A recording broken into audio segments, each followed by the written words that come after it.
con la admisión a trámite de la querella de González Amador contra María Jesús Montero, ¡empieza el show!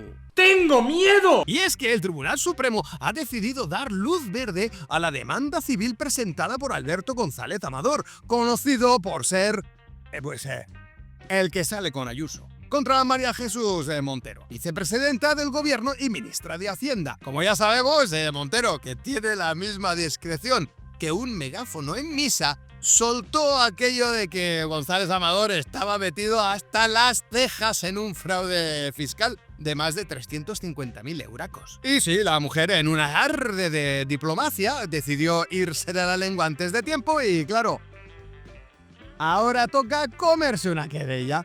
Ya se sabe, es que las prisas no son buenas consejeras. Si te hubieses esperado un poquitito, Mariajo, nadie se hubiera dado cuenta. ¿Y qué ha hecho el ofendido?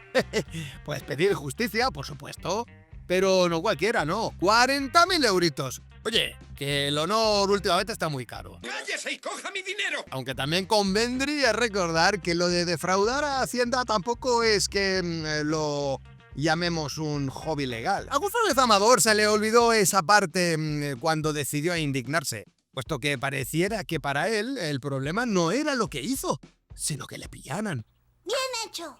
Pero espera, que hay más. El hombre ha ido con todo y ha solicitado que se intervengan las comunicaciones de 6 periodistas. Ah, sí, sin rodeo. Claro que sí, directo y al grano. Parece que el tema del secreto profesional no le suena tanto como el del IVA. Y es que, claro, quiere saber qué es lo que se han estado contando con el fiscal general del Estado, Álvaro García Ortiz. Claro que es comprensible porque a González Amador pues le mosquea que alguien haya filtrado un correo suyo donde admite el fraude y propone un pacto pues para no pisar la trena, ¿sabe usted? Sal, ratita, quiero verte la colita. Bueno, ¿y cómo lo quiere hacer? Pues ha pedido al juez Ángel Hurtado que se ponga en plan Sherlock Holmes y oficie a las compañías telefónicas para que guarden todas las llamadas, mensajes, memes y probablemente hasta los stickers de WhatsApp de todos esos periodistas en los últimos 9 meses. Números, duraciones de las llamadas, mensajes... Lo quiere todo. Sí, di que esto choca un poquito con la Constitución, ¿no? Pero oye, por pedir que no quede y... ¿Será que no estamos acostumbrados en España pues, a ver cosas que chocan con la Constitución? ¿Os suena de algo estar recluido en casa y que no te dejen salir a la calle porque por mis santos bemoles no me da la gana? Contra la Constitución. Y ahora en esta, pues, entra en escena la UCO. Y no para felicitar la Navidad, ¿eh? No. Es para suscribirse a este canal y darle al like. O tampoco, me parece que no. González Amador también ha solicitado que la Unidad Central Operativa de la Guardia Civil ¡Al ataque! se pase por los dispositivos electrónicos de Diego Villafañe, teniente fiscal de la Secretaría General Técnica. Villafañe, dicho sea de paso, es coleguilla del fiscal general, ¿eh? Y ya que está, pues también quiere meter la nariz en las comunicaciones de Francesc Vallès, Laura Sánchez Espada, Ion Antolín y Pilar Sánchez Acera. Oye, ¿y Ayuso? Estáos tranquilos, por favor. La presidenta madrileña está bien, pero parece que tiene un toque de Midas a la inversa. Lo que toca acaba en los juzgados. Primero fue su hermano, con esos contratos de mascarillas que... olía algo extraño eso.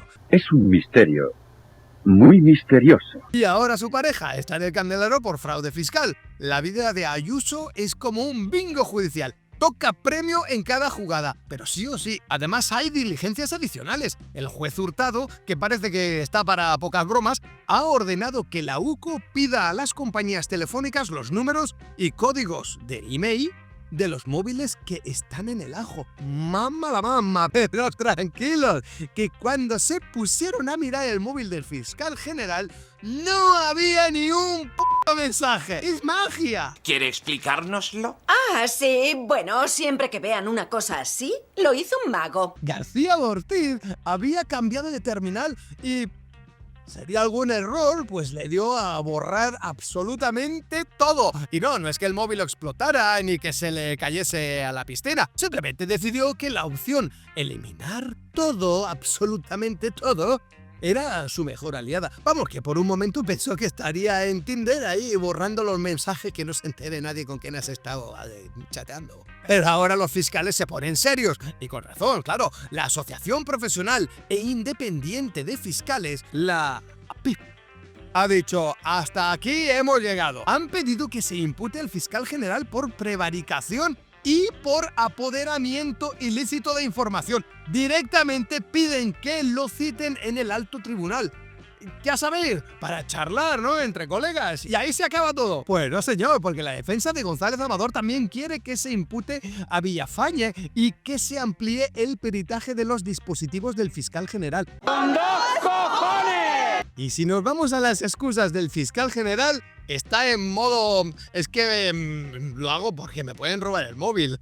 Porque sí, fuentes cercanas a García Ortiz aseguran que borra sus chats y sus mensajes de forma regular. No vaya a ser que le roben el móvil, ¿no?, y que se enteren de la cena de Navidad y de cosas así. Dicen que es por seguridad. Oye, qué casualidad que es que dicen que es por seguridad, aunque visto lo visto, parece más bien que está haciendo limpieza, ¿no? Y hasta aquí el vídeo de hoy. Bueno, a ver si mañana por lo menos nos dan un poquito más de luz sobre este tema y podemos saber un poquito más cómo está yendo la cosa, ¿no? Si te ha gustado el vídeo, dale al like, suscríbete. Por favor, suscríbete, que me quedan 2 personas solo para los 200. Madre mía, 200, ¿dónde estamos? Estamos locos, por Dios. Y comenta mucho. Me encanta que comentéis y respondo todos los mensajes. Un saludo a todos y no olviden supervitaminarse y mineralizarse.